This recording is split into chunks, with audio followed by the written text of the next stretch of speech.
palestrante é o Marco Antônio Gomes Pérez. Ele é graduado em Medicina, especializado em Saúde Pública, com residência médica em Medicina Preventiva e Social, com concentração em Saúde Ocupacional, mestre em Saúde Coletiva. Foi coordenador em Saúde do Trabalhador do Ministério da Saúde, trabalhou com Medicina Preventiva e Social na Prefeitura Municipal de Campinas. Hoje, ele atua como coordenador geral de atenção à saúde do servidor do Ministério do Planejamento, Orçamento e Gestão. Por favor, Marco Antônio.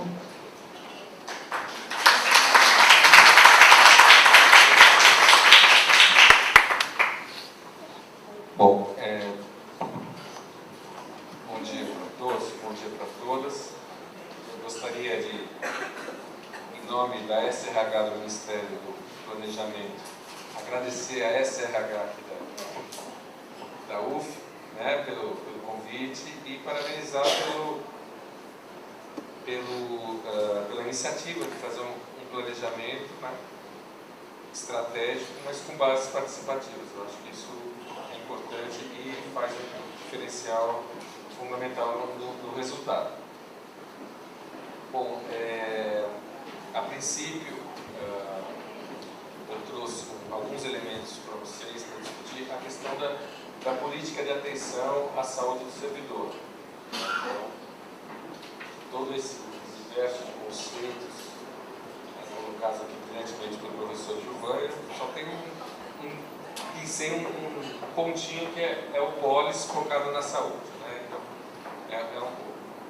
Mas a frase que eu li, né, aqui no convite que eu recebi para o evento, né, uma frase do Paulo Freire, que fala: crescer como profissional significa ir localizando-se no tempo e nas circunstâncias que vivemos.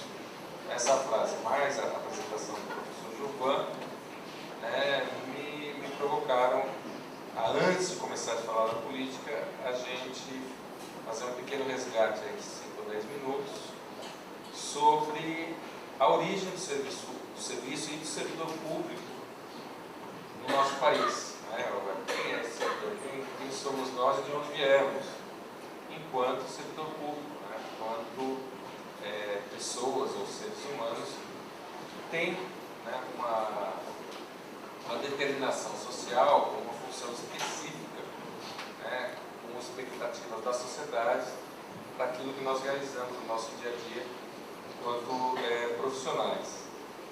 Então, eu acho que é importante a gente pegar uns 5 minutos antes de falar da política em si, da política de atenção à saúde do servidor, nós fazemos uma pequena retrospectiva, né, e nos localizarmos assim, conjunturalmente, assim, onde nós estamos, de onde viemos, para que a gente possa entender, né, o que a gente pode projetar mais para frente, enquanto ações para atenção na área de saúde, no âmbito do servidor público.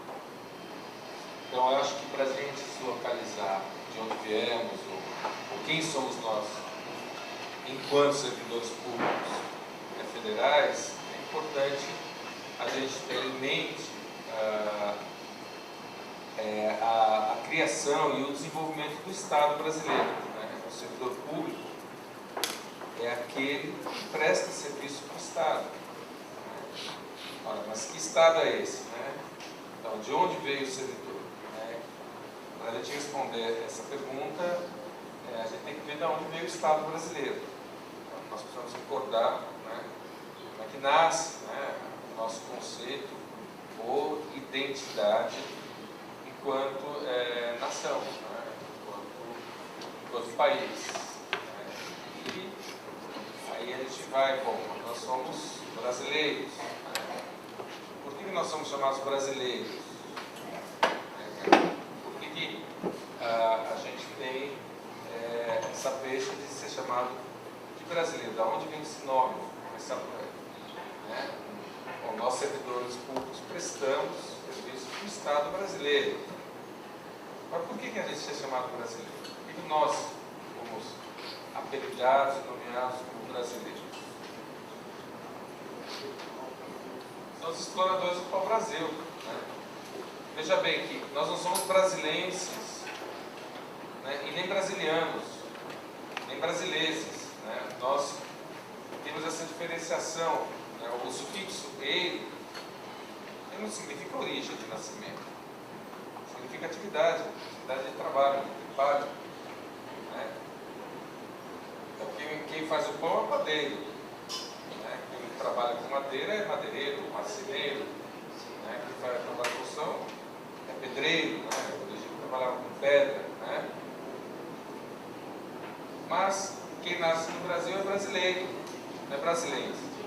Ora, quem nasce em Portugal é português, quem nasce sei lá, na Itália é italiano, não é italianeiro, é nem português que nasce em Portugal. Mas nós somos brasileiros, não brasileiros, ou brasilianos, ou brasileiros, porque, a princípio, né, os estrangeiros aportaram aqui, alguns estrangeiros aí em Portugal, em outros países, eles vieram para importar pau brasileiro. O brasileiro é aquele que trabalhava no pau brasileiro. Houve até uma discussão no tempo aí de Marquês de Pombal em se diferenciar o brasileiro do brasileiro. Né? Então, o brasileiro seria aquele nobre, de origem portuguesa que veio aqui, e o brasileiro é aquele que estava no ralo, estava ralando, estava no trabalho, né? Estava no trabalho, trabalhava voltando para o Brasil. Então a gente tem essa origem. O Estado brasileiro ele nasce dessa forma, ele nasce a partir, né, de um modelo de gestão política imposto em Portugal. Então, ele veio aqui, cria uma colônia e impõe um modelo em cima da exploração de uma riqueza, de um recurso natural, a princípio, ao Brasil, né, o extrativismo vegetal, em cima do trabalho escravo. O Estado se constitui dessa forma, né? O Brasil, quando ele faz a sua independência, aí a independência do Brasil, ela tem como um grande protagonista o Napoleão Bonaparte, que expulsou Dom João VI de Portugal e trouxe a corte aqui para o Brasil, para o Rio de Janeiro. Então, quando o Brasil ele não faz a sua independência rompendo os modelos europeus, isso é, rompendo a monarquia, né, rompendo com a exploração da economia a partir do trabalho escravo, voltado para a produção de matérias-primas, ou commodities, que são chamadas hoje, para alimentar a sociedade europeia. Né? O Brasil não nasce para ser rompido, o Brasil nasce importando o modelo. Né? O Estado brasileiro se organiza a partir de um modelo que na época já era ultrapassado. Né? Quando o Dom João VI veio para cá, a Europa continental já vivia essa coisa já tinha ocorrido a Revolução Francesa, o Iluminismo, etc. Né?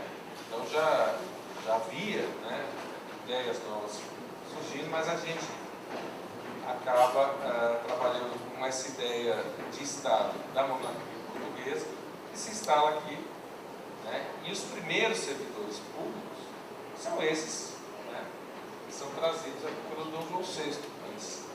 Se organiza a burocracia, né, da metrópole, né, é transferida para o Brasil, né, e nasce, né, o funcionalismo aqui, que antes era só alguns portugueses que ficavam só para controlar a colônia ou para cobrar impostos, né, portugueses, mas o Brasil organiza a sua forma de gestão pública a partir dessa imposição aí do modelo de organização do Estado português, que é uma monarquia, né, que é baseada no trabalho escravo para gerar matéria-prima ou produtos primários para outros países que na época já estavam industrializados, já estava ocorrendo a Revolução Industrial.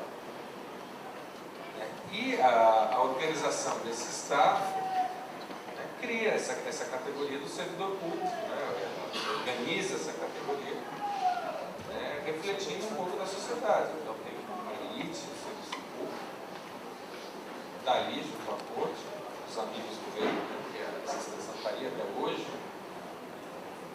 são os amigos do rei. Aí uma outra categoria dos serviços públicos é aqueles que limpavam os esgotos. Não eram amigos do rei, com certeza. Né? Então a gente tem esse tipo de origem e essa influência, ela continua mesmo com a proclamação da República. Então, a tradição que nós temos em governo se apropriar do Estado, tá? Isso na monarquia que se organizou aqui no Brasil, isso é muito claro, porque o rei, o chefe do Estado, né, ele era, de fato, ele, a família dele, era realmente, tinha, né, domínio total, escolhia, se apropriava de todos os equipamentos estatais. Isso a gente não consegue romper completamente com a proclamação da República. Então, nós temos uma tradição de governos se apropriarem da coisa estatal, se apropriarem do Estado, né, de utilizarem, né, os governos utilizarem a marca do Estado para aquilo que lhe interessa, né, enquanto governo. Então, essa herança a gente tem. Até pouco tempo atrás, até a Constituição de 1988, não estava nem regulamentado que ia ser servidor público, isso é, ia trabalhar prestando serviço para o Estado, pessoas com concurso. O concurso público é uma coisa extremamente recente no Brasil. Eram os amigos do rei, né? O clientelismo, né, que ainda existe, né, no serviço público, né, essa herança que a gente tem, ele era muito marcante e isso vem há muito tempo. Então, a constituição do serviço público, ela tem muita influência, né, com quem está na gestão e no comando naquele período. Então, a máquina estatal brasileira, ela tem dificuldade para se organizar de forma autônoma, separada do governo de plantão, independentemente do governo de plantão. Ela fica, o Estado fica a mercê do governo. Quando, né, em países assim, que conseguiram se emancipar mais, né, ocorre o inverso. O governo está a mercê do Estado. O Estado precisa, né, do governo como só um momento de gestão, para representar a vontade da população naquele momento. Mas o que nós vemos no Brasil, ainda com influência da forma de constituição do nosso Estado, esse Estado ele acaba ficando muito à mercê do governo presente. Né? E isso impõe certas características ao funcionalismo público do país. Né? A gente, até hoje, né, nós verificamos que existem municípios aí que troca o prefeito, troca até o professor da escola, né? Troca o médico que atende o serviço de saúde, né? Troca todo mundo, né, sob interesses da nova gestão.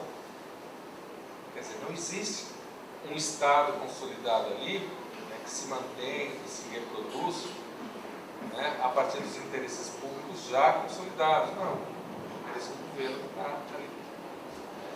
E isso influencia e muito na constituição do que é, né, esse trabalhador que presta serviço para o Estado, que é o servidor público. Na universidade autônoma, isso existe também, mas não de forma tão marcante, né, como nos serviços de administração pública direta. Né? Não existe, não é tão marcante. Então, a universidade tem mais estabilidade de ideias, de projetos. Os projetos costumam perdurar um tempo maior, mesmo trocando o reitor ou trocando, né, o governo federal ou estadual, se for uma universidade estadual. Ela tem essa tendência, porque existe uma certa autonomia. Então, ainda é melhor o clima universitário esse aspecto. Mas na administração pública direta, isso é muito presente. E isso tem impacto na convivência, nas relações humanas e sobre a saúde, né, daquele que trabalha, presta serviço para o Estado. Tá? Então, essa condição de você ser funcionário público, ser um trabalhador, ser servidor público, um trabalhador do Estado, mas está nesse seio do governo, isso tem impacto sobre a organização do trabalho, né, e impacto sobre a saúde, né, sobre essa falta de perspectiva a médio prazo, essa troca, né, de projetos, né, que está uma hora caminhando para o lado de cá e outra hora vira radicalmente para o lado de lá. Né, então, para mudar presidente vai ter que trocar tudo. No Brasil, troca muito mesmo, tá, porque os governos se apropriam do Estado, né, segundo seus interesses. Infelizmente, tá, essa é uma herança que a gente tem, embora tenha melhorado. Embora, pelo menos, concurso público a gente já tem. Não é igual, não é a mesma situação que a gente vivia na época do Império, pelo menos do Segundo, nem muito menos na época da Primeira República.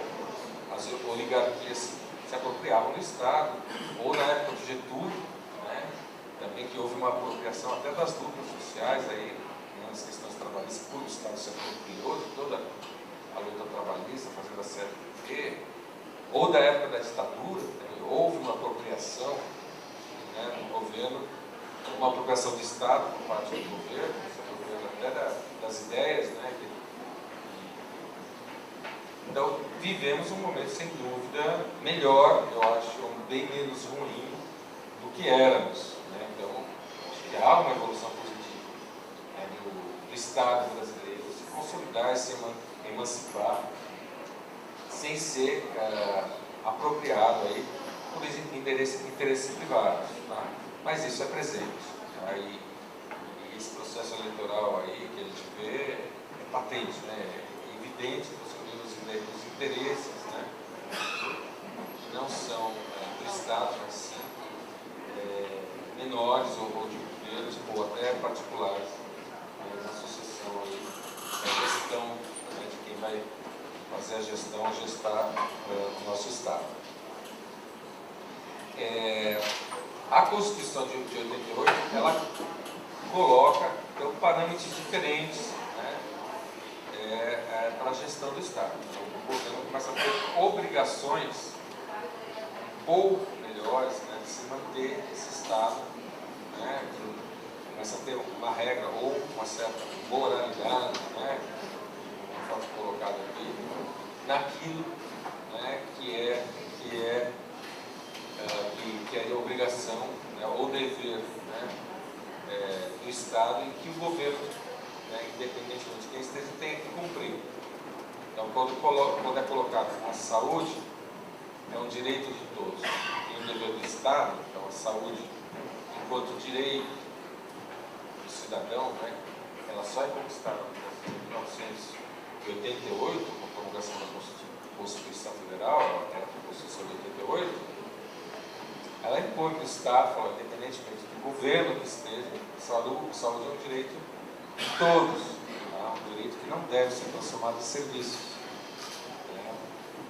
Você não pode confundir, no caso da saúde e também da educação, direito com serviços. Né? Serviços você vende no mercado, né? O direito não. O direito não vai ter valor de troca. Né? O serviço tem. Tá? Então, na parte da saúde, você precisa tomar um cuidado, né, em quem está fazendo a gestão da saúde, né, para que a saúde seja considerada como direito de todos, não seja transformada em serviços. Né? Tem alguns vídeos aí, algumas falas do discurso da Marilena Chauí, lá da USP, que toca nesse assunto, esse furor aí da sucessão presidencial. A Constituição de 88, né, começa a dar a disciplinar, né, o governo, né, na gestão pública, né, impondo uma série de normas aí, né, incluindo o concurso público, né, e esclarecendo um pouco melhor, né, o papel dos gestores. Né, ou pode tudo, não pode nada. Né, esse papel do gestor, ele acaba sendo ficando um pouquinho mais claro com a Constituição e a regulamentação, né, a legislação que regulamenta a Constituição, as leis orgânicas, acaba esclarecendo ou deixando mais visível, mais transparente para a sociedade, né, qual é o papel do gestor público, né, e o que ele tem que fazer. Então, quando se fala em concurso, quando se fala em estabilidade, essa discussão da estabilidade do setor público, né, a estabilidade do setor público não é para proteger o setor público, de forma nenhuma. A estabilidade do setor público é para proteger o Estado. Você não pode trocar todos os médicos quando troca, ou todos os professores, quando troca de governo. Então, isso é uma necessidade de manter o Estado. Senão a gente acaba não tendo Estado, governos. Então, essa disciplina que é colocada, né, fica mais clara, né, a partir de 88. As questões de saúde, né, no trabalho, quem presta serviço para o Estado, seja a saúde, o servidor público, essa é uma questão que sempre ficou debaixo do tapete. Né? A saúde do trabalhador no Brasil, ela é uma questão que tem muita influência na época da escravidão, ainda, né, do Estado escravagista que a gente tinha até o final do século XIX.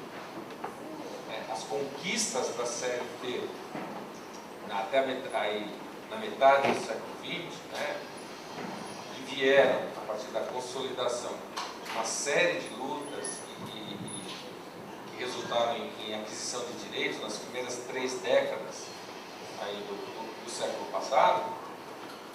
Essa conquista está muito relacionada com o trabalhador urbano, né, que veio para as cidades, aí, tanto o trabalhador imigrante ou aquele que foi alforriado depois da abolição da escravatura e que teve essa luta urbana por uma emancipação e luta por direitos dos trabalhadores. Isso se deu no setor urbano, onde o trabalhador conseguiu se organizar e ter mais força. Então, em 30 anos, as primeiras 3 décadas do século XX, custa de muita luta e morte dos trabalhadores, o trabalhador conquista, né, uma série de direitos, né? O trabalhador que até poucos anos antes ele estava na condição de escravo, isso é, não tinha o direito de vender a sua força de trabalho, ele começa, né, a ter conquistas que na Europa e outros países não há mais 100 anos. O trabalhador que se organizou de forma muito forte. Né? E o Estado se apropria dessas lutas com a CLT, quando Getúlio Vargas assume o poder, coloca sob a tutela do Estado as relações de trabalho. Isso valeu para o trabalhador urbano, que conseguiu ter essa força de luta. O trabalhador rural, até hoje, né, continua numa situação de desigualdade muito grande em termos de conquistas e lutas. Né? As relações de trabalho no campo do Brasil são muito atrasadas, mais atrasadas que as relações de trabalho, são muito desiguais, né, em termos de poder. E o servidor público, ele sempre teve à mercê de quem estava no governo. Né? Sempre teve a mercê disso. Só começa a mudar agora, né, no final da década de 80, né, ou no começo da década de 90, quando a Constituição começa a ser regulamentada. Então, esse servidor público, ele acabava ficando à mercê de um Estado com essas características aqui que eu pincelei muito rapidamente, né, ficava à mercê de quem estava ali no poder, né, que estava se apropriando desse Estado. Essa apropriação dava de tempos em tempos. Saiu Getúlio, veio um tempo, entra a ditadura. Quando acaba a ditadura, o país passa pelo processo de redemocratização, se pensa qual é o papel desses servidores, foi discutido, foi colocado, foi regulamentado, né, a gente assume, aí começa a ter governos e começa a pensar, bom, tenho aqui, né, o que eu faço? Agora eu já não tenho essa facilidade de me apropriar dessa máquina, né, ou dessa instituição do Estado, da forma como que era antes. Então assume lá, sei lá, Sarney, faz o período constitucional de constituinte, Collor de Mello. O que Collor de Mello pensa em fazer dos servidores? Já que ele não pode se apropriar, existe toda uma onda neoliberal, Ele já taxa logo de cara servidor público federal é Marajá, servidor é Marajá. Mexe com a moral, né? O servidor ficou privilegiado, né? Então começa a ter um projeto de Estado, né, de diminuir o papel desse Estado, né, e enxugar, entre aspas, a máquina, ou eliminar uma boa parte que é o serviço público. Isso maciçamente. Então veio o Collor lá, que chama de Marajá, né, exemplificando assim, né, pegando momentos assim para se ter uma ideia de que o caminho estava se tendo. Aí assume Fernando Henrique Cardoso, o presidente, e chama de vagabundo, né? É vagabundo, né?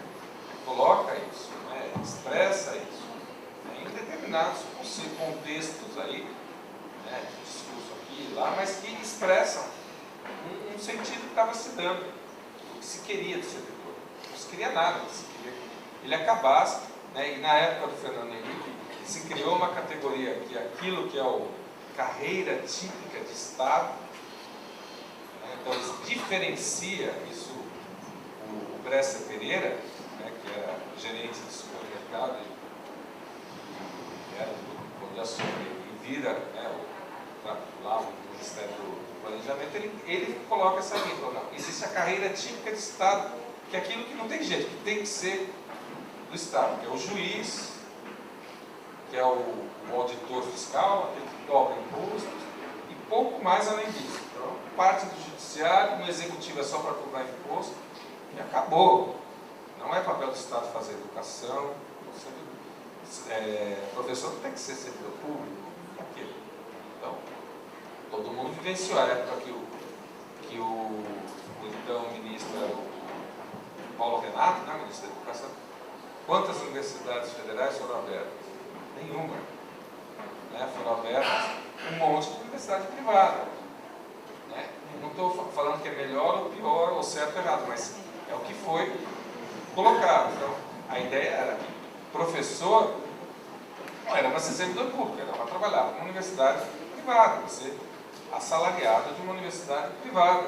Essa ideia que se tinha. A mesma coisa do médico, a mesma coisa, enfim, quase tudo que não tivesse ligado exclusivamente com o judiciário, no executivo cobrança de impostos, segurança pública, e acabou aí. Então houve uma desconstrução da figura no esse período pós-constitucional, né, que impunha disciplina para o Estado, para os seus servidores, né, houve uma desconstrução da figura desse servidor. Tá bom. Aí quando a gente passa pela crise do neoliberalismo, fala, não, o Estado tem um papel que é um pouco maior do que ter juiz, polícia, né, e cobrador de imposto. Ele tem algo a mais para fazer isso. Nós, enquanto projeto de nação, precisamos de um Estado que vista, né, que preste serviço, não só regule, mas preste serviço nas áreas de educação, de saúde, etc. Volta, né, essa discussão que circula no Brasil há muito tempo, o papel do Estado. Volta. E aí começa a se reconstruir. Então, no sentido de se reconstruir a figura ou a identidade de quem é esse servidor, que já tinha uma identidade muito ambígua, né, dadas essas características que tem o Estado brasileiro. Começa a se pensar em reconstituir essa identidade. Né? E a ideia de reconstrução dessa identidade é você dar suporte, né, para que as relações de trabalho entre o Estado empregador, o Estado patrão dos servidores, né, e servidores, essa relação de trabalho, ela se direcione, né, para a consolidação do Estado de Direito no nosso país. Então, a ideia que se teve na reconstituição, e reconstruir é muito mais difícil do que construir, né, é muito mais complicado, ainda mais na reconstrução, né, de gestão de pessoas, né, pessoas essas que estavam com toda a sua autoestima destruída, né, envelhecida cronologicamente, porque não tinha concurso, a população de servidores públicos federais, é lógico, envelheceu, então desgastado. Então, nesse contexto, né, temos a necessidade de reconstituir o que é a máquina pública em termos de pessoas, né, de gestão. Para isso, a gente tem que saber o que a gente quer do serviço público, o que a gente quer do Estado. Né? Isso precisa estar claro. E aí, ao se pensar essa reconstituição, né, o sentido que se deu, não. Tudo que se faz em termos de se reconstruir é para garantir que o Estado de Direito no Brasil seja consolidado. Para isso, a gente tem que dar suporte para o servidor, né, para que ele trabalhe, para que ele siga o seu serviço nessa direção, ou nessa diretriz que foi dada. E para isso, né, vamos criar várias ações de suporte. Né? Então, nas relações de trabalho, nas negociações, né? Então, criando espaços de negociação, tem um projeto de lei lá que cria a Mesa Nacional de Negociação Permanente. Não tinha, aliás, não temos até hoje, um espaço em que o Estado empregador, ali representado pelo governo que está de plantão, né, negocie com o servidor público as suas conversas, dialogue com o servidor público, os seus anseios, suas necessidades, expectativas, necessidades, reivindicações. Não tem esse espaço. Não tem. No setor privado, isso já foi regulamentado há 60 anos, lá com o Getúlio, lá, falou, não, agora o Estado vai pôr uma lei do sindicato, né, isso, na década de 40, os serviços públicos não tem até hoje. Tá? Porque era visto para o servidor público aquele que trabalha com o governo, não com o Estado. Né? Então, os amigos do rei. Né? Então, essa não tem. Então, foi criado, está sendo criado espaços de negociação. Na área de condições e qualidade de vida do trabalho, isso precisa ter suporte. Não, a gente não pode prestar um serviço, né, ou ter um servidor que vai ter como diretriz a consolidação, né, do Estado de Direito no país, sem ter condições de vida no mínimo razoáveis. Né? Então precisa ter condições de vida razoáveis, de acordo com a realidade que ele vive. Né? E nesse sentido foi pensado uma política, né, de atenção à saúde do servidor. Então ela é uma política que visa dar suporte para a consolidação, né, de uma identidade, né, para a reconsolidação de uma identidade do servidor público, que tenha como diretriz o estabelecimento, né, do Estado de Direito no país. Então, agora a gente entra um pouquinho para falar um pouco desses paradigmas que a gente vai ter que enfrentar em relação à saúde do servidor. Tem água?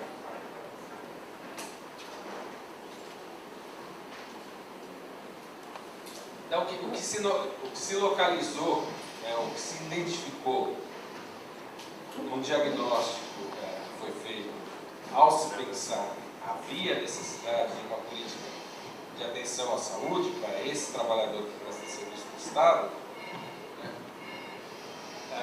foi verificado que havia uma ausência de informação e notificação de agravos de saúde. Né? Então, não se tem informações do estado de saúde do servidor hoje, informações consolidadas. Se tem resultados de pesquisas feitas pelas universidades que dão fotografias pontuais. Então existem estudos. Né? Mas se você quiser uma informação constante, bom, o mês passado, quantos servidores estiveram afastados por doença mental nas universidades públicas do país? A gente vive uma epidemia doença mental no serviço público, principalmente em universidades, o setor de saúde e de segurança pública, afastamento por doença mental. Eu não tenho essa informação. Até pouco tempo atrás, essa informação não era necessária para a gestão do Estado. Não era necessária, porque não se pensava nisso. Não se pensava nisso, não era parâmetro de planejamento. O estado de saúde do servidor não era considerado um parâmetro para você fazer um plano de governo. Não interessa como é que está o servidor. Então não se tem informação. Então temos a necessidade de criar instrumentos de informação. Do que está sendo afastado dos servidores. Isso é fundamental para você incluir a saúde como um parâmetro, né, de planejamento e gestão do Estado, né, para qualquer governo que esteja presente. Então você tem que incluir a saúde como um elemento de gestão, né? Isso não é incluído. Tá? As empresas privadas na saúde incluem, e isso é fundamental, né? A qualidade de vida do trabalhador é fundamental, porque aumenta a produtividade, dá um destaque na empresa, etc, etc. Né? Mas no serviço público isso não era, né? Então não se tem informação. A perícia, né? Isso é aquele que avalia o estado de saúde do servidor, quando ele reivindica, né, uma alteração da sua vida funcional por conta do seu estado de saúde, o servidor, quando vai lá, pede um afastamento, pede uma aposentadoria, né, para tratamento médico, uma aposentadoria porque não consegue mais trabalhar por motivos de saúde, né, o ente, né, ou a pessoa que cuidava disso, que é o perito, acabava fazendo sem critérios, né? Então não havia critérios para você avaliar a saúde singularmente do servidor. Então a grande maioria da avaliação era feita por documentos e sem escutar o servidor, sem ter a presença do servidor explicando como era o seu estado de saúde. Então a necessidade, né, de se reavaliar os critérios periciais, cada órgão fazia a perícia do seu jeito. Então, se eu era afastado por apendicite aqui na UFRGS, eu era afastado 15 dias, pode ser que na UFRJ o cara era afastado 2 meses, sem critério algum. Se eu considero aqui uma pessoa que está com alcoolismo, né, e relaciono esse alcoolismo em parte com as condições de trabalho que está vivenciando, pode ser que na outra universidade lá, na Rural Fluminense, fala que isso não tenha nada a ver. Talvez até o mesmo servidor, se estivesse lá, teria outros critérios. Então, critérios para você avaliar, né, o estado de saúde do servidor, né, não vinham sendo padronizados, né, e nem mesmo contando com a participação do servidor. Quando você vai avaliar um servidor sem escutá-lo, só em cima de papéis, papéis esses que não eram assinados pelo servidor, eram assinados por terceiros, ou por trabalhadores da área administrativa ou do serviço médico. Então, a mudança, né, na perícia se torna necessária, né, uma vez que não existem critérios periciais unificados. Os serviços, né, que atendem esse servidor dispersos, né, sem condições para atender, na maioria dos casos, né. Pegando aqui da UFRJ, o prédio caiu mesmo literalmente, o prédio caiu, não tinha sequer prédio para atender o servidor. Da UFRJ, tem 12 mil funcionários, tamanha falta de valorização. Isso na universidade, imagina como é que atende o servidor lá do meio do Acre, o servidor da FUNASA, que trabalha no Acre, aplicando inseticida, né? No estado de saúde, quem cuida dele, como é que fica, né? As experiências isoladas, a falta de troca de experiências para se acumular conhecimento nessa área, né? Distorções na questão da política de saúde suplementar. Então, quando eu estou falando aqui política de saúde suplementar, a gente tem que resgatar a Constituição, quando ela coloca o direito à saúde, e esse direito é dever do Estado, e o Estado tem que dar condições para que esse direito seja cumprido, né? Mas ele abre também para a iniciativa privada os serviços de saúde. Então, o Estado, ele para garantir o direito universal à saúde, ele tem que garantir por meio de serviços próprios, né? Mas sem proibir ou desconsiderar a iniciativa privada. Então, é permitida assistência à saúde no Brasil por meio de entidades entidades privadas. Né? Muitas vezes o servidor, em áreas que o sistema único de saúde não está suficientemente aparelhado, o servidor procura a atenção privada à saúde, né? No serviço público isso se dá de forma extremamente diferenciada. Nós temos órgãos que ajudam, né, contribuem, dão uma contribuição do servidor. Né? Nós tínhamos até pouco tempo atrás servidores que recebiam 15, 20 reais de ajuda de saúde suplementar e servidores que recebiam 3 mil reais.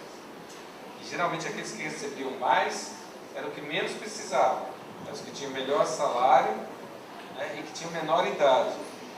Então, tivemos a necessidade de equalizar, né, esse benefício. Bom, se você vai dar uma ajuda financeira para esse servidor, ter uma assistência médica suplementar, por esse repasse de recursos tem que ter critérios de equidade. O que é equidade? É dar mais para quem tem menos. Não é dar igual. Né? Se o camarada ganha, sei lá, 5 mil reais, eu vou dar 100 reais para quem ganha 5 mil, né? E 100 reais para quem ganha, sei lá, 300. Não, eu tenho que dar mais para quem ganha 300. Então, houve um critério, né, segundo de redistribuição do recurso que é repassado para a saúde suplementar, que não é pouco, é cerca de, o orçamento desse ano é 1,5 bilhão de reais, né, tudo isso é repassado para a saúde privada. Questiona-se aí, não era melhor vai ser 1,5 bilhão do sistema único de saúde? Eu coloco isso para as entidades sindicais quando for fazer grana do convênio. Né? Talvez, né, se a gente fosse mais solidário com a sociedade, se a gente tivesse contribuindo mais para o sistema único de saúde do que fazendo convênios com a Unimed ou com, sei lá, né, com a Mil, ou criando aí serviços de autogestão. Né? Mas, de qualquer forma, se esse dinheiro está sendo repassado, ele tem que ter critérios de equidade. Então, tem que você pegar alguns parâmetros, que foi reavaliado, foi rediscutido, é o critério salarial. Então, quem ganha mais atualmente, isso já foi regulamentado no ano passado, desse ano, vai receber menos recurso para a saúde suplementar. E tem o fator idade. Então, quem tem menos idade vai receber menos também. Quem tem mais idade vai receber mais. Porque, lógico, com o avanço da idade, a pessoa tem mais demanda para serviço de saúde. Então, esses dois parâmetros. Então, quanto mais velho é o servidor, menos ele ganha, maior vai ser o repasse de recursos. Tá? Próximo. Então, a recuperação do quadro de servidores, né, nós tivemos durante um bom tempo aí uma falta de concurso, né, aí eu já estava falando, essa ideia de você repassar a prestação de serviço do público para a iniciativa privada fez com que não tivesse concurso na grande maioria dos órgãos do país, né, durante aí mais de 20 anos. Então, havia uma necessidade de recomposição, de ter concursos, contratar as pessoas. Então, isso está acontecendo de uma forma lenta. Né? Para você contratar servidores, você precisa regulamentar isso, você não pode decretar. Né? Se você vai criar vagas novas, né? Vai criar carreiras novas, se você vai atualizar esse quadro, você tem que fazer lei, você tem que passar no Congresso. Né? E a forma com que a gestão hoje, né, a democracia brasileira, ela coloca aí que você tem que passar pelo Congresso e depende muito da composição do Congresso, né, aprovar ou não, né, essas leis. Então precisamos de mais, sei lá, tantos mil professores, precisamos aumentar o quadro. Isso não faz com uma canetada do presidente, a gente tem que passar pelo Congresso, você aumenta o número, né? Ou se você tem que, não, eu tenho que criar hoje uma nova carreira, porque o mundo mudou, né? A gente tem que extinguir a carreira de datilógrafo e criar, sei lá, uma outra carreira. Isso precisa de lei. Né? E para que as leis sejam aprovadas, temos um Congresso que aprove as leis. Né? E isso passa por uma discussão que às vezes não tem a agilidade necessária, né, para você dar a melhoria está querendo. Então, uma recomposição de servidores. Hoje a gente está um pouco maior, a gente está com quase 600 mil servidores na ativa. Tá? O Brasil não é um país que tem muito servidor público, não. Tá? Não tem. O Brasil tem muito menos servidor público per capita do que tem os Estados Unidos, por exemplo. Né? Então se fala que o serviço público brasileiro é inchado. Pode ser inchado, né? Mas não em números, em termos quantitativos, não é. Pode ser que a organização, né, da máquina esteja inadequada. Mas não, o Brasil não é um país que tem essas coisas, pelo contrário, tem falta de servidor público no nosso país. Falta, e muito. Em algumas áreas é gritante. Né? Então a recomposição quantitativa. Né? E você tem que fazer também uma reordenação qualitativa desses serviços, né? Adequar às necessidades. Que é o que está aí no segundo ponto. Né? A questão da autoimagem, que você precisa reconstruir, como eu já coloquei, né? A imagem desse servidor foi duramente abatida. Né? A questão do poder aquisitivo, você recompor, né, o salário, né, não é tudo, mas é básico, você precisa dar condições materiais para que o servidor produza e se reproduza. Próximo. Então, pensando nessa situação,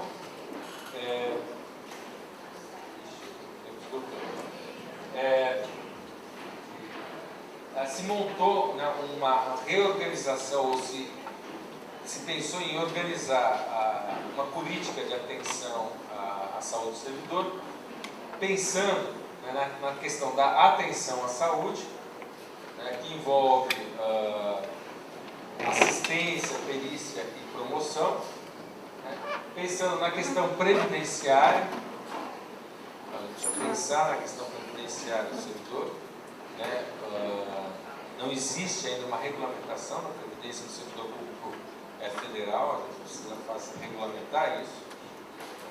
Não existe um instituto específico para isso, como tem o INSS, ou como muitos municípios têm o Instituto de Previdência do servidor público federal, não. O que é recolhido para aposentadoria, por exemplo, do servidor público federal, cai tudo no tesouro.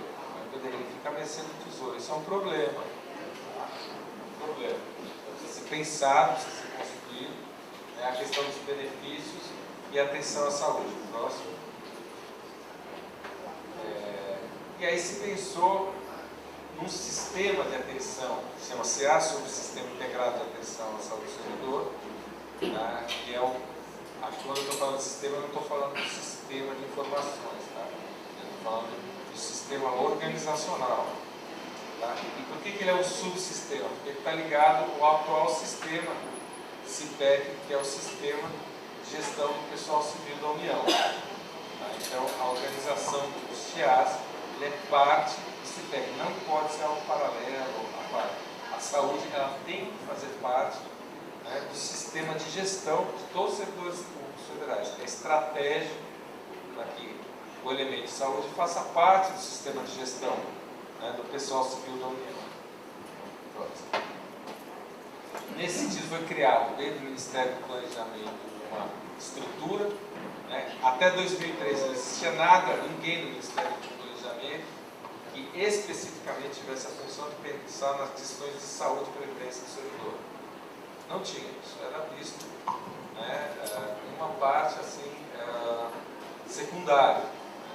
Então foi criada uma coordenação em 2003 para 2004, né, uma coordenação de seguridade social, né, e somente esse ano, né, que o Ministério do Planejamento da Segurança e Gestão, ele estipulou um departamento que cuida disso, que é o Departamento de Saúde e Previdência, né, do servidor. Né.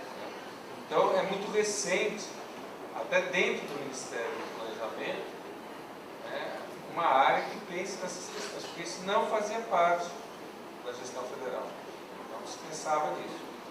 Então é uma questão muito recente. Esse ano foi criado esse departamento e mesmo a coordenação geral, aí, ela tem alguns anos, só nesse último governo aí, no governo Lula, que se pensou nisso. Tá? Não era elemento da gestão federal as questões de saúde e qualidade de vida no trabalho do servidor. E aqui, como eu disse, né, as dimensões que a gente tem na parte estratégica, né, e operacional, elas apontam aqui para a consolidação do Estado de Direito. Então a gente tem como base vários programas e ações, né, a questão da saúde é um deles, né, as relações de trabalho, as formas, instrumentos e instâncias de relações de trabalho é outro, né, a previdência é outro. Então você tem que ter uma base de programas, ações, né, para que você tenha uma dimensão operacional e tática, né, mirada para a consolidação do Estado de Direito. Né. Então passa pela valorização do servidor, então você tem que ter vários programas e ações que valorizem o servidor, inclusive de salário, mas de saúde é um deles, né, que vai passar por uma democratização das relações de trabalho. Então, todos esses elementos, né, então aí, programas, ações, objetivos setoriais, eles têm que passar por uma negociação com o servidor. Os interesses, né, têm que ser colocados numa mesa, né, têm que ser negociados, acertados, não pode ser só um pacote lá, falar, agora o servidor se aposenta com 60 anos, ou com 90 anos. Né? Então, não, isso tem que passar por um processo. Isso passa pela democratização das relações de trabalho. Né? Que no Brasil está longe de acontecer em todos os setores. Temos avançado, né? Mas mesmo o setor privado está longe. Né? Do muro da fábrica para dentro, né? Ou da cerca da fazenda para dentro, olha, a democratização das relações de trabalho no nosso país é longe de acontecer. Isso no serviço público também. Tá? Temos melhorado. Né? Não estamos iguais a 20 anos atrás, né, ou a 25 anos atrás, que a gente está entrando na ditadura militar. Temos melhorado, né, mas está longe do razoável ainda, longe, muito longe. Né? E tendo como mira a consolidação do Estado de Direito. Tá? Então, o contexto que está sendo pensado, uma política para atenção à saúde do trabalhador, está pensando numa visão mais estratégica, mais ampla, é esse dessa pirâmide.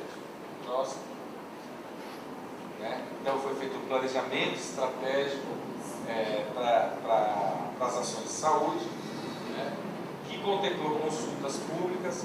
A gente ainda não tem, como ainda falta aquela democratização das relações de trabalho, né? A gente precisa regulamentar isso agora, que foi um projeto de lei, último ano do governo Lula, foi um projeto de lei, né, que cria a Mesa Nacional de Negociação Permanente. Né? Então, as consultas públicas foram feitas para a área de saúde, que não pôde esperar a consolidação da democracia das relações de trabalho, né, foi feita chamando o pessoal para conversar, em vários encontros, consultas públicas na internet, né, reuniões, grupos de trabalhos, encontros nacionais grandes, encontros pequenos, encontros setoriais, né, encontros como esse, enfim. Né, há que se ter um diálogo, né, embora ele ainda não esteja organizado institucionalmente. Mas se caminha para isso. Próximo. Então, a forma como se fez esse diálogo, como se procurou fazer, antes até de se consolidar, de ter mecanismos já mais formais, foi por meio de grupo de trabalho, como eu falei, né? Participação em fóruns, né? A criação de um comitê gestor que participam vários ministérios, um diagnóstico, né, que foi feito um inquérito que nós passamos em todos os órgãos do país para saber como é que está a situação dos servidores. Foi feito há 2 anos atrás para poder possibilitar você ter algum parâmetro objetivo na construção e priorizar alguns pontos para essa política. Por isso que nós priorizamos algumas áreas. A área de perícia médica foi uma das priorizadas, porque nesse diagnóstico foi visto que era um dos pontos mais frágeis, né? A falta de um sistema de informação adequado, possibilita nós sistematizar as informações das condições de saúde e de qualidade de vida no trabalho do servidor. Então foi necessário fazer um levantamento, né? A política que não prevê orçamento é quase que uma farsa, é só papel, né? Orçamento, recurso, né? Então foi pensado. Então algumas ações orçamentárias foram destinadas exclusivamente para a questão da saúde, né?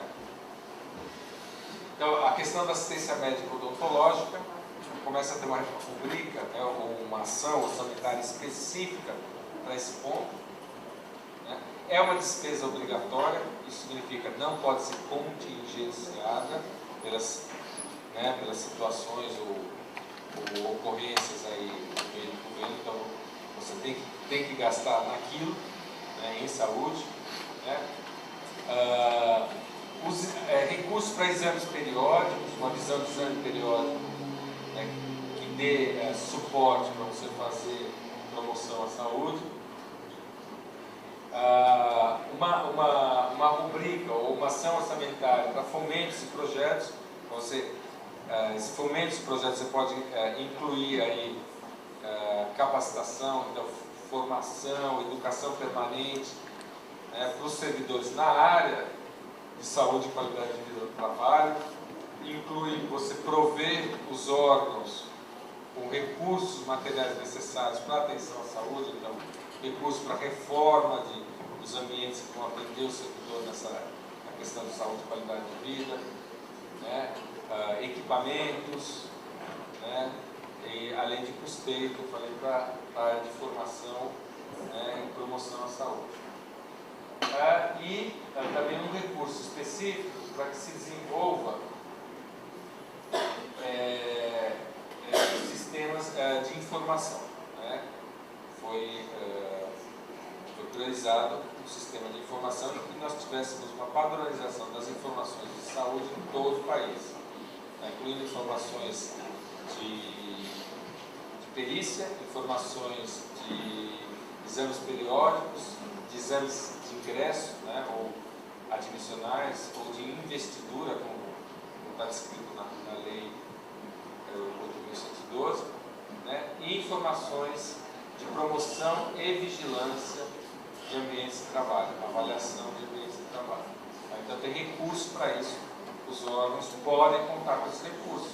O Ministério do Planejamento está repassando recursos para os órgãos para que ele trabalhe esses pontos, tá? Para que ele tenha condições de operar, né? Então tem rubricas específicas para isso.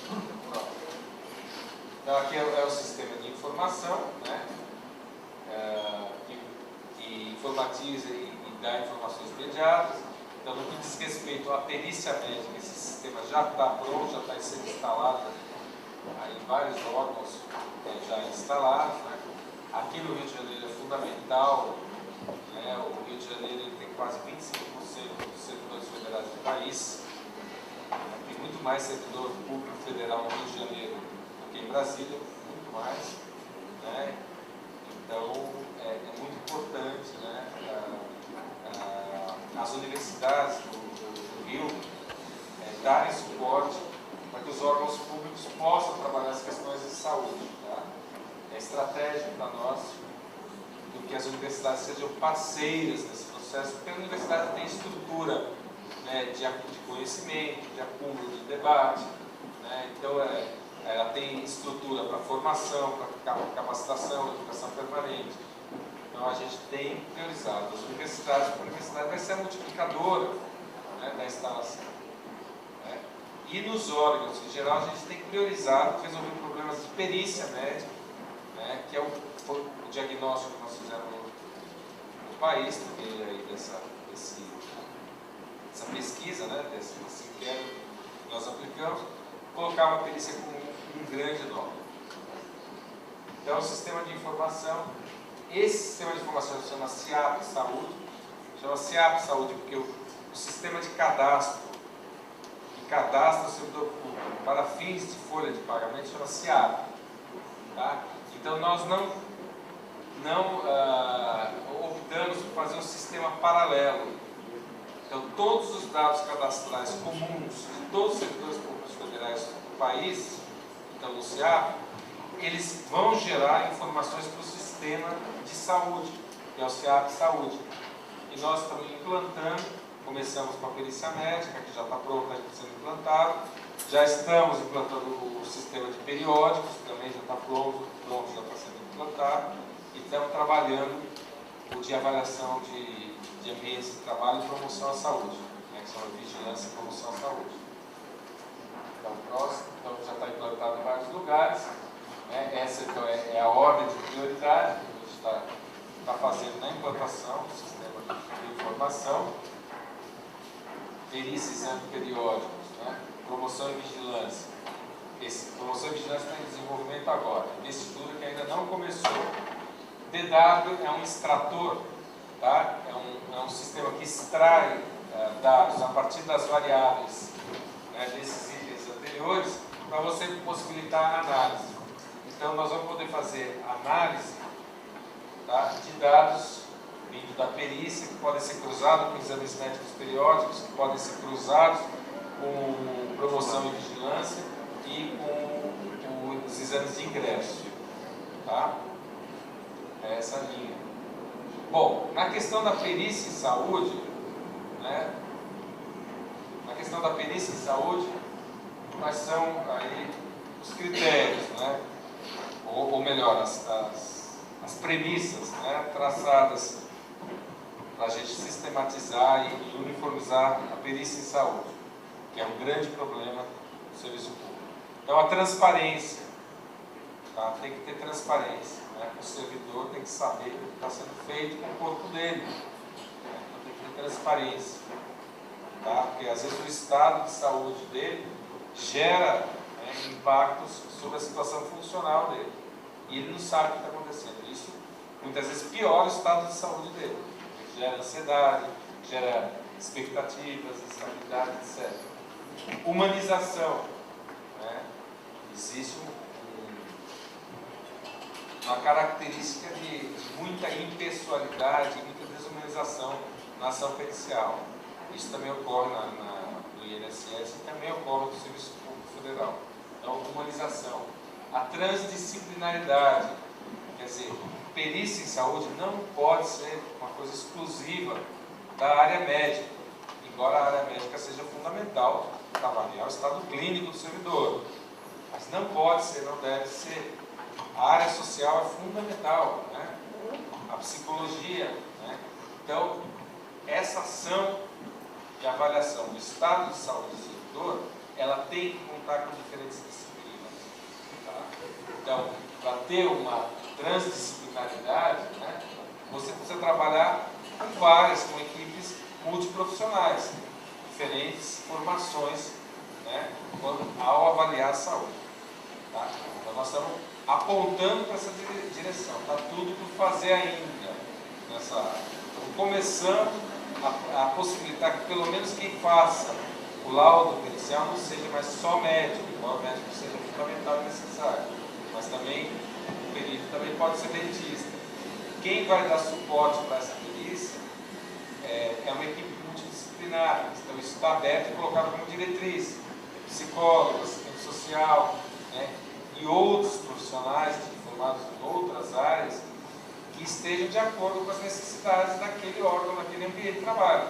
Às vezes precisa de um toxicólogo, se o camarada trabalha com pesquisa química, né, ou às vezes precisa de um físico nuclear, tá, né, porque você trabalha com radiação lá no CNEM, né, então depende um pouco também das necessidades e atividades de cada órgão. Tá?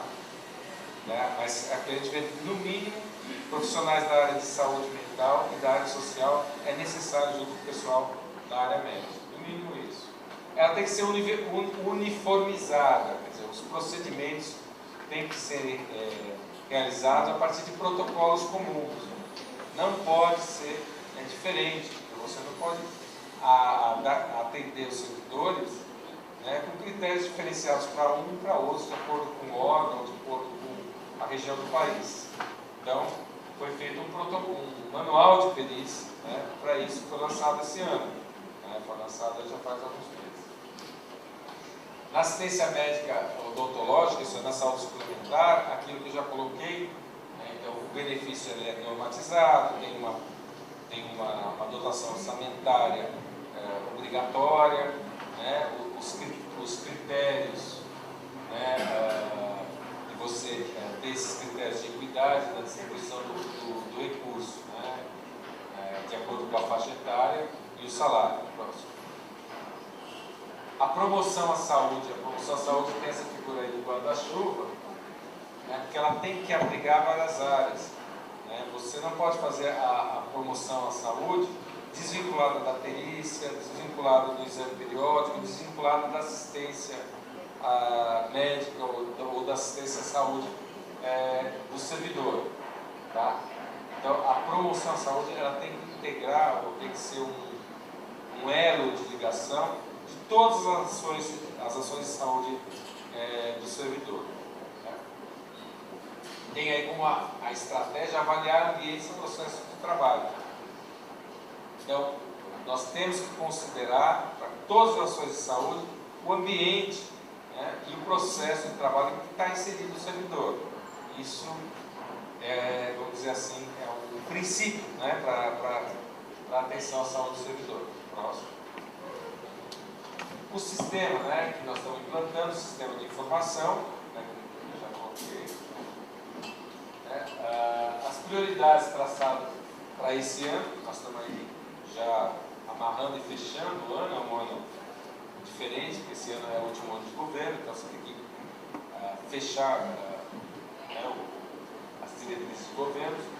Então, como tem como prioridades, né, o decreto que cria comissões internas, né, de saúde do servidor público, nós temos que ter em cada ambiente de trabalho do serviço público um espaço de discussão, né, e de negociação com o RH, né, de diálogo, vamos dizer assim, não nem da negociação, mas de diálogo sobre as condições de vida e trabalho nesse ambiente. Tá? É mais do que uma CIPA do serviço privado, do que prevê a CLT, mas tem uma comissão que trabalha, que discuta permanentemente as condições de qualidade de vida e saúde no trabalho em todos os ambientes. Existe um decreto que está na Casa Civil para ser assinado pelo presidente, não foi assinado ainda, porque o presidente está meio empenhado com outras atividades, né? Então está lá na Casa Civil, né? Então ele deve ser assinado muito em breve. Acabando as eleições, provavelmente vai ser assinado. Né? A publicação da norma operacional de saúde do servidor, que já foi publicada, né? Que já está sendo, está aí, né? Ela dá parâmetros para que todo RH de todos os órgãos sigam ou incluam na sua gestão elementos de saúde. Né? De saúde. A alteração dos adicionais ocupacional, né? Isso também já foi feito. Né? Existe esses adicionais de salubridade e insalubridade no Serviço Público Federal, eles são concebidos sem nenhum critério. Tá? Então, é uma discussão aí que precisa ser retomada e está se pondo critérios para isso. Os critérios são muito irregulares de órgão para órgão. Então a gente vê universidade, por exemplo, o reitor no gabinete dele está recebendo, não estou falando da UF, recebe insalubridade, o camarada que está no laboratório trabalhando com formol não recebe. É alguma coisa que não está certa. Né? Precisa ver isso. Estratégias para gestão e recomposição de alguns auxílios, transporte pré-escolar. Tem uma comissão discutindo esse auxílio pré-escolar, né?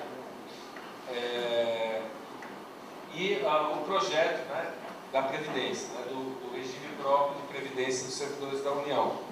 Tá? Então existe um projeto de lei para isso também. Tá? Só que o projeto de lei tem que ser aprovado no Congresso. A lei não depende só do presidente. Capacitação, treinamento e eventos. Então tem toda uma proposta aí e uma série de ações que vêm sendo realizadas em termos de realização de eventos, que se troque experiências, que se construa consensos na área de saúde do servidor. Então tiveram vários eventos nos últimos dos últimos 3 anos, focando isso, eventos que focam a questão da promoção à saúde, a avaliação de ambientes de trabalho, a questão da saúde mental do trabalho, vários eventos tiveram aí. O último foi o ENAS, Encontro Nacional de Atenção à Saúde do Servidor, que foi em Brasília, né?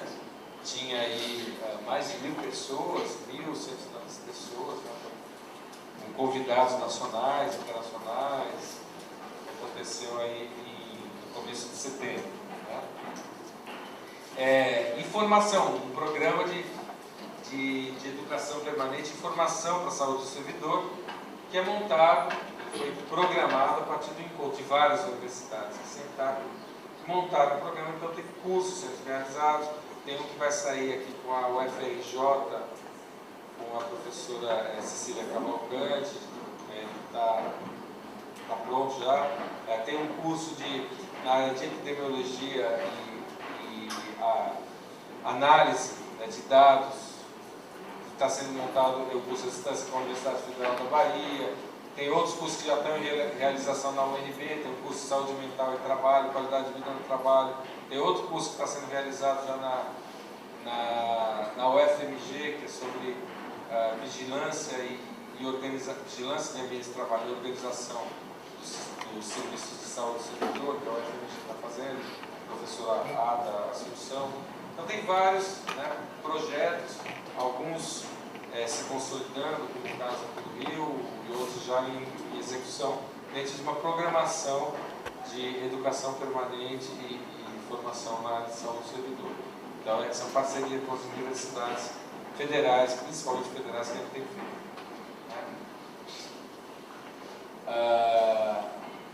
Existe uma pesquisa muito grande, né, na área de saúde suplementar, que nós estamos fechando com a UFRJ para avaliar a qualidade dos serviços prestados pelos convênios médicos a efeitos aí do servidor. A gente gasta um dinheirão com isso, 1 bilhão e eles não sabem se realmente o custo-benefício vale a pena.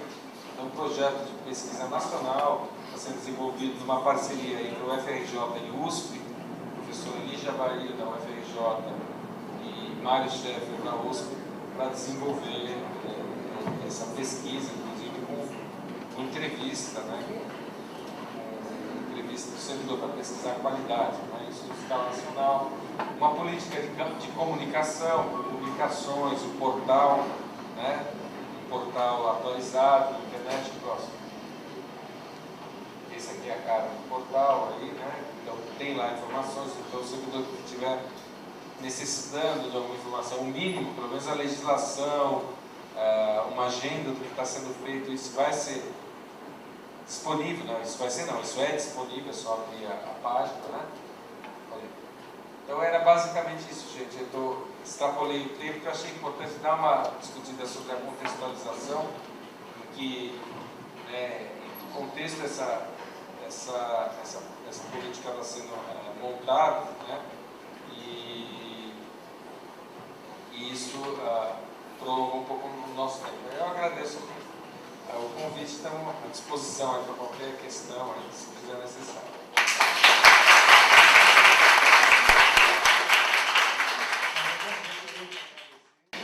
Tá, então a gente vai abrir para quem tem alguma pergunta para fazer, para os dois palestrantes. Bom, eu queria perguntar ao Marco Antônio, eu sou leigo, né? Sou matemático, mas eu fiquei impressionado com as coisas que têm acontecido para a saúde do servidor. Mas eu observei que as coisas estão muito recentes. Eu queria saber um histórico disso, por que essas coisas estão acontecendo, eu acho que menos de 10 anos para cá, ou de 5 anos para cá. Uma curiosidade. Um item da explanação do Marco que acabou que ele não desenvolveu. As normativas da CT em trabalho nessa profissional, você pegou esse item que me interessa em particular, que você pudesse dizer rapidamente. Assim.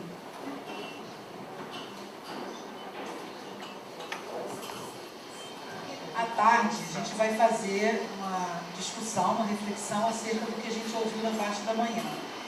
e para a elaboração, construção de propostas. Então, assim, eu gostaria de saber, até para que fique claro para as outras pessoas que não estão envolvidas diretamente com o tema saúde, que vão participar dessa construção de propostas, se o sistema, porque aí ficou claro para mim hoje, que o CIAS não é exatamente o nome de um sistema de lançamento de informação. Na verdade, esse é um recorte do CIAS, é o CIAP Saúde. Mas se o sistema como um todo, ele prevê ações outras que não aquelas diretamente ligadas à perícia, ao atendimento assistencial, ou se ações do tipo shiatsu, né, que é uma ação que, no nosso entendimento, a gente prevê como algo na linha da prevenção. E se isso é previsto dentro dessa grande ordem colocada pelo CIAS. Bom, bem rapidamente, as coisas só aconteceram agora porque antes não queriam que acontecesse. Tá? Parece uma resposta meio assim, sofismática, né? Mas é porque não havia interesse mesmo da administração pública em lidar com esse assunto. Né? Então, antes de 1988, as coisas andavam muito de acordo com o governo presente. Né? Então, a intenção era essa, o governo presente, antes, período pré-constitucional. Né? Cada órgão fazia a perícia do seu jeito, fazia a perícia médica do seu jeito. No período pós-constitucional, a Constituição começa a colocar uma disciplina do Estado nos seus servidores, ocorre que tenta se enxugar muito a máquina do Estado. Então, para que você vai investir nisso? Vai criar serviços de saúde do servidor? Se você não quer mais ter servidor público nas universidades, não quer, o investimento era outro, era para outro lado. Tá? Então, é realmente muito recente. Né? Uma coordenação foi criada só em 2003, foi transformada em departamento esse ano. As ações efetivamente começam de 3 anos para cá. Tá? Porque não havia mesmo intenção do Estado investir nisso, não havia. Né? Não era intenção, não se queria fazer. Né? Então, isso se reflete que não tinha nem sequer estrutura do governo federal para isso. Muito pouca coisa ou quase nada. Bom, quando se pergunta das questões normativas, né, as questões normativas do acidente de trabalho e doença ocupacional, a gente cai na mesma conversa. Né? A gente não tem uma normativa específica para caracterização de doenças, acidentes de trabalho no serviço público. Tá? A gente, até a Constituição era exclusivamente quem cuidava disso, a legislação trabalhista por meio das normas regulamentadoras. Não era as NRs que cuidavam da legislação trabalhista. Quando você cria a questão dos servidores estatutários, né, você tem que ser regido pelo estatuto, né, os estatutos, a sua grande maioria não verifica isso, não tem uma regulamentação federal para isso. Então a maioria do que se aplica hoje, até que se tenha uma regulamentação específica, é a legislação trabalhista. A gente avançou em que áreas? Em algumas coisas que são muito urgentes e prementes. Então, a questão da perícia está regulamentada de uma forma diferente do regime geral. Né? Então, tem manual de perícia, tem uma série de disposições aí, jurídicas que regulamentam a forma como se faz perícia. A questão da saúde mental, né? Então, existe uma diferenciação, porque problemas de adoecimento mental do serviço público é muito importante, né? Você não vê uma NR, uma norma regulamentadora da CLT para saúde mental, né? Alguma coisa sobre economia, alguma coisa, mas sobre saúde mental não tem. Né? E isso é necessário, então foi feita uma portaria exclusiva, né, sobre as diretrizes de saúde mental para o trabalho dentro do serviço público.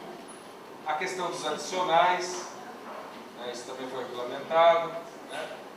A questão da comissão interna de saúde do servidor público, que está aí no decreto para ser aprovado. Então, começa a se construir um arcabouço específico de uma regulamentação específica, uma regulamentação própria do serviço público, né? Que que provavelmente vai ser consolidada daqui a uns anos. Mas o que se tem hoje ainda é muito pouco, né, porque não foi feito. Da mesma forma que não se dispunha de ações, não se dispunha de regulamentação também, era muito pouco.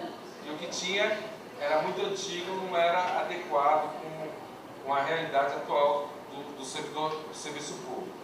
Quando se fala de CIAS, realmente o CIAS é um subsistema de atenção à saúde. A gente não está falando do sistema de informação. O sistema de informação é um instrumento do CIAS que chama CIAS de Saúde. Você vai entrar com algumas informações que te dê parâmetros para a gestão, né? Que te dê parâmetros para você priorizar, investir, parâmetros técnicos, epidemiológicos para você poder investir na gestão de saúde, né? Junto aos órgãos. Agora, se o CIAS prevê ações outras, né, além da perícia, prevê, né? Quando você compõe uma unidade do CIAS, essa unidade ela tem que ser voltada para as necessidades do serviço.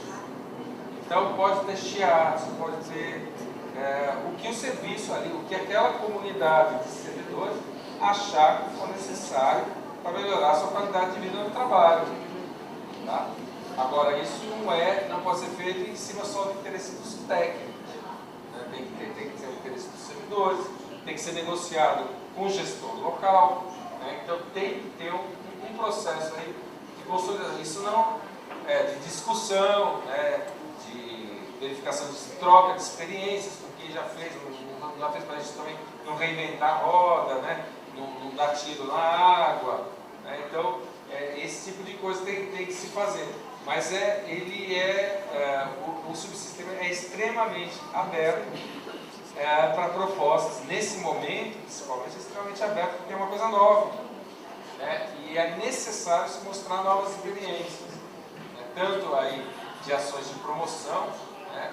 Como de ações também de regras e regulamentação. Pode ser que em alguns serviços comece a disciplinar algumas ações de saúde e segurança do trabalho, que possam servir como exemplo de uma regulamentação nacional. Né? Então, é uma coisa, como ainda é nova, ela está muito aberta. Né? E é necessário que seja aberta para que se configure aí de acordo com a atual necessidade do serviço público. Marilete, engenheiro de segurança do trabalho da UF.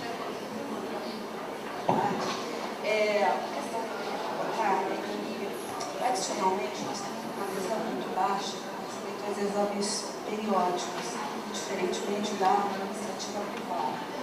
Como a gente enxerga isso como uma grande ferramenta para as ações de vigilância, eu gostaria de saber se os exames vão se tornar obrigatórios ou se você sugere algumas estratégias para que a gente aumente essa adesão. Boa tarde, eu queria parabenizar Marcos, né, nessa luta aí há muito tempo, da construção do sistema e dessa política. Né? Eu gostaria também de falar que a Universidade Federal Fluminense está muito empenhada, já teve assinado um acordo de cooperação, né, e operacionalmente a gente já está, né, com o sistema de perícia implantado e vai implantar o periódico, sim, o periódico da lei, né? 6856. E o que eu gostaria de perguntar é o seguinte: como é que está, já que a gente está nesse paradigma da saúde, né, numa construção coletiva aí de participação, né, é justamente isso, né, incomoda um pouco a área técnica, e eu falo um pouco, que a gente tem que definir, por exemplo, os locais onde serão feitos os periódicos agora em 2011, sem uma discussão mais ampla com o corpo de trabalhadores organizados. Né? E aí, eu gostaria de perguntar quanto a questão do decreto, né? E se eu tinha ouvido falar que a implantação dessas condições não serão obrigatórias, porque, na minha opinião, saúde do trabalhador se faz com o trabalhador. Né? Então, tá bom, obrigada. Eu quero fazer uma pergunta para o engenheiro. Eu passei 13 anos na área da assistência à saúde na universidade, e nos últimos 3 anos eu resolvi assim: olha só, a gente reclama que não tem dinheiro, eu vou entender o que é, então passei um pouco para essa área de planejamento e orçamento. Eu já tinha experiência no governo do Estado. E aí a minha pergunta é o seguinte: você falou de 4 ações orçamentárias. Como que eu posso, eu objetivamente quero saber como eu posso entender melhor disso? Porque hoje, exatamente, porque a gente tem que saber o caminho das pedras do dinheiro. Então, por exemplo, hoje no orçamento de 2010, eu tenho na UFIAção 2004, que é basicamente para pagar DEAP. Aí eu fico perguntando assim, cadê o dinheiro para manter o ambulatório médico, o ambulatório odontológico, que para mim tinha que sair nessa ação também. E a outra ação que a gente tem é assistência médica e exames periódicos, que pelo que você disse é bem recente mesmo, né? Desse ano. E nós já temos. Mas aí é outra guerra para conseguir gastar esse dinheiro dos exames periódicos. Os outros dois nós não temos. Então eu tenho até que verificar se eles já estão incluídos no nosso orçamento para o ano de 2011. Né? Então, mas eu queria saber, entender cada programa desse e qual o caminho das pedras para excluir isso, porque eu sei que o nosso pessoal de orçamento, ele também precisa das demandas de todas as partes da UF. E eu cada vez mais acredito que todos nós temos que entender um pouquinho de onde sai esse dinheiro. Porque tem áreas que a gente vai e assim, quando a gente fala assim, mas tem que empenhar primeiro, tem para... Mas o que é isso? Não sabe nem o que é isso. Então eu queria que você desse uma dica para mim, o caminho das pedras. Se eu não conseguir ano que vem, para 2012 a gente tem esses 4. Bom, em relação aos exames periódicos, né, ser obrigatório, não ser obrigatório, essa é uma polêmica, né? E até a gente teve com a Casa Civil quando se regulamentou o decreto, foi formular o decreto. Né? Olha, eu trabalho como médico do trabalho há mais de 20 anos, né, em instituição pública e privada. Mais instituições públicas na área de saúde do trabalhador, né, não precisando fazer medicina do trabalho, mas como organizador de programas, né, de saúde nessa área. Mas também trabalhei muito com médico do trabalho. O exame periódico, na iniciativa privada, ele tem servido muito mais para defender a empresa privada do que o trabalhador. Tá? Então, quando você faz um exame periódico que avalia a exposição a risco do trabalho daquele trabalhador e se limita a isso, e o médico do trabalho, o médico da empresa submetido a demissão em qualquer momento, o que ele vai avaliar, ele vai controlar o servidor, isso no trabalhador, isso está previsto em lei, é para que, se o indivíduo tiver algum adoecimento relacionado ao trabalho, seja detectado precocemente para que aquele indivíduo seja demitido. É isso que acontece. Né? Ou então, para você gerar um laudo, um atestado de saúde ocupacional, dizendo que ele não tem nada, se o indivíduo adquirir uma doença, a empresa tem lá um laudo dizendo, olha, ele passou por todos os exames médicos, não tem nada. Né? Então, eu acho que isso merece um destaque importante, né? Porque quando se fala de exame periódico, de programas PCMSO, né, de controle de medicina saúde ocupacional, a gente precisa ver em que contexto está inserido dentro da medicina do trabalho no Brasil. Né? Aí eu vou pegar uns 5 minutos para relatar um caso que eu acompanhei, né, enquanto vigilância em saúde, que é o caso da Shell, uma empresa, uma fábrica, Shell Química, uma empresa fabricante de agrotóxicos do município de Paulínia, no estado de São Paulo. Essa empresa, ela se instalou nesse município, fabricava agrotóxicos, né? A princípio DDT, ou organoclorados, depois começou a fabricar outros tipos de agrotóxicos, fosforados. Ela se instala numa área, que é uma área que já tinha chácaras, uma área tradicionalmente de chácara. E nos anos 70, ela produz uma média de dados do serviço médico da empresa.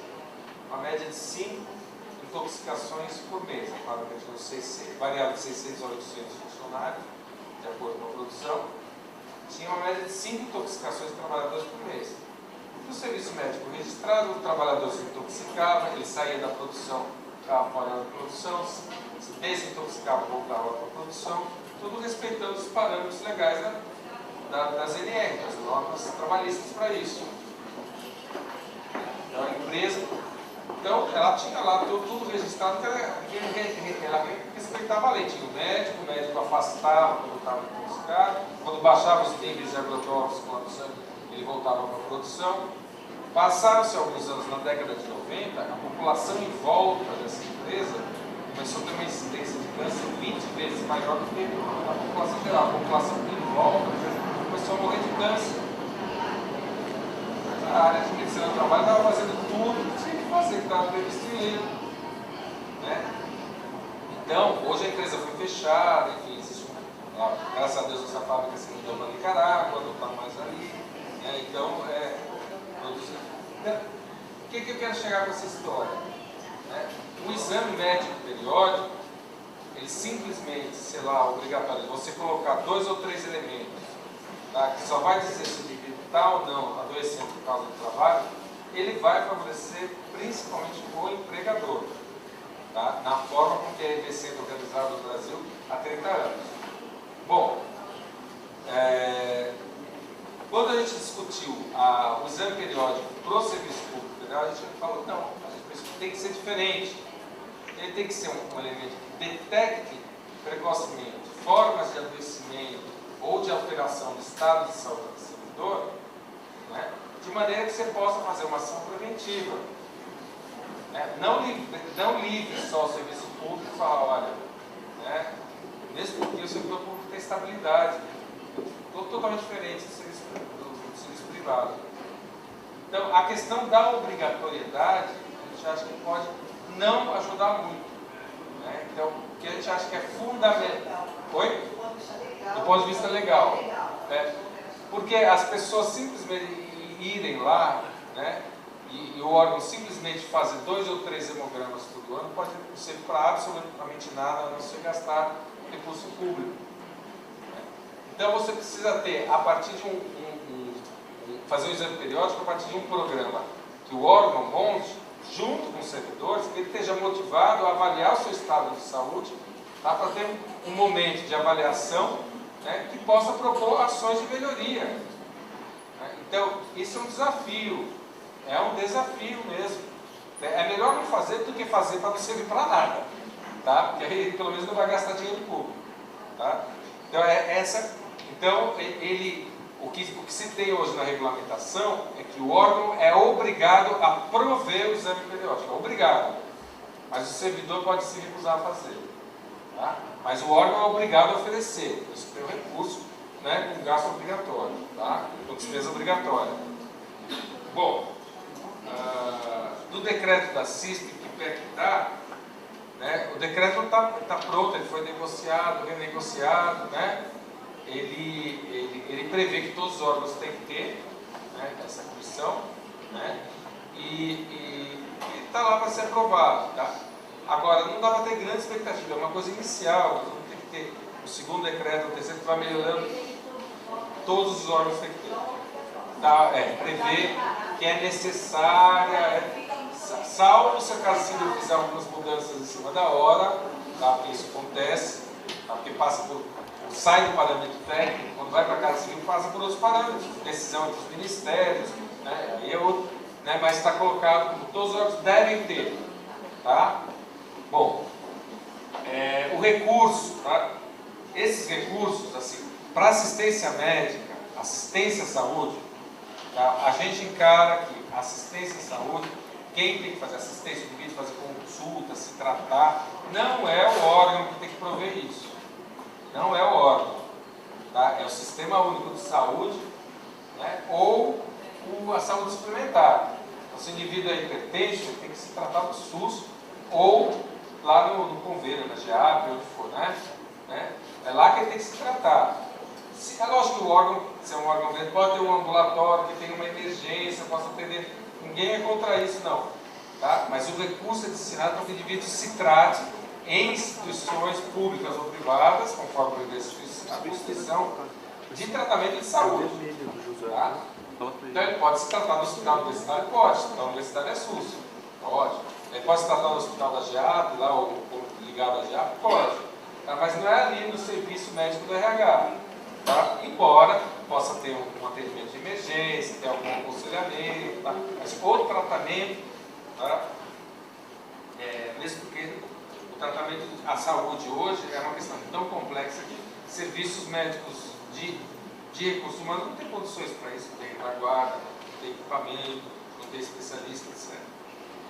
A questão dos periódicos, tá? Os periódicos, o recurso também está lá, é um recurso de despesa obrigatória, que ele pode, aí sim, ele pode ser feito pelo serviço do próprio órgão, pode ter médicos próprios, porque periódico não é tratamento, tá? Periódico é outra história. Então, ele pode ser feito pelo médico do próprio órgão ou pode ser terceirizado se o órgão não tiver estrutura. Então, você pode contratar, né, uma empresa de saúde para fazer esse exame. Na parte de fomento, tá, que é para promoção, para capacitação, treinamento, tá, isso é feito por meio de descentralização de crédito. A gente tem descentralizado o crédito. Então, há um projeto de instituir, enfim, um programa de prevenção aqui na UF, né? Então, se entra com o projeto lá na SRH, a SRH pode descentralizar o recurso. Não precisa de convênio, é bem mais simples do que convênio. Tá? Então, a gente autoriza a UF a executar aquele orçamento da SRH para aquela ação específica, para aquele projeto específico. A gente tem feito assim, que prevê reforma, não prevê salário, tá? Salário tem que ter o cara. Os recursos humanos, a universidade, se vai fazer um serviço de atenção à saúde servidora, que prevê tantos profissionais para isso, ela tem que pôr no seu quadro, não é um recurso da SRH, isso é legal. Tá? Mas a gente tem recurso para fomento, para capacitar esses profissionais, para fazer pesquisa, para comprar equipamento, para fazer reforma e ampliação. Não, o assunto é muito abrangente, né? E são muitos detalhes para serem explicados. A gente tem essa vontade de que seja tudo respondido, mas não dá tempo. O tempo realmente se esvaiu, né? Muito obrigado.